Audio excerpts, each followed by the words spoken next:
Mamamatay na po ang healthcare system natin kasi yung Pangulo hindi niya naiintindihan ng issue. Kasi kung alam mo, ng 2025 budget, pinavito yan eh.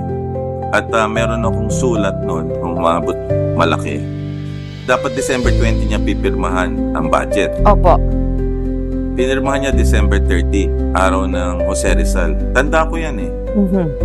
Eh ngayon, siniro pa rin niya ang budget for 2025 at ang sabi ni Secretary Recto at naalala ko din si Senator Chis Escudero, si Senator Grace po, eh sobrang pera nyo eh. Di dapat kunin yan. Ito po yung PhilHealth. Yeah. Oo. Di zero tayo for 2025. Mga kababayan, kung hindi nyo naunawaan, kinuhanan tayo ng 60 billion, wala tayong budget for 2025, ang nakuha sa atin ay 130 billion. Ngayon, walang nakakaalam no, na naisahan tayo ng gobyerno. Eh, pera nyo yun eh.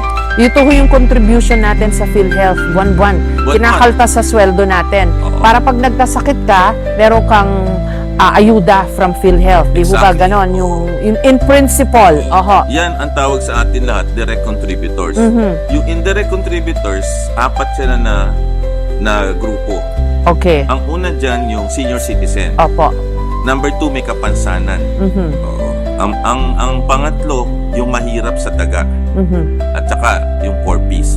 Ngayon, ang perang yan, kinakaltas yan sa bawat taong naninigarilyo, umiinom ng alak, nagbe-vape, at sugary drink.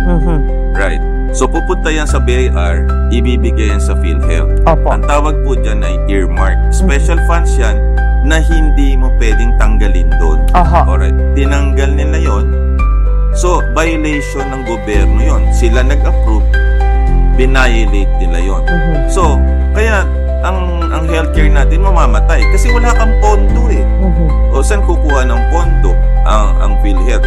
At dapat yan, kung sobra, inuubos yan. Kasi inire-replenish naman every year eh. Opo. So, ang nangyari, wala tayong budget for 2025. So, yan ho, kaya sinasabi kong kawawa tayo. Kasi, sarili nating gobyerno, ninanakawan tayo. Sarili nating gobyerno, ninanakawan tayo, niloloko tayo. At sinasabi, eto yung mga nakukuha niyong benepisyo. Pero wala naman eh. In the real world, na katulad ko, nakikita ko, ang dami pasyente, pagpunta sa emergency room, pag nalaman nila yung babayaran, lalayas na lang. Tapos pipila sila na napakahaba sa DSWD, pipila kay mayor, pipila kay congressman, pupunta ka dun sa MAIP, yung hihingi ka ng ayuda. Wala naman.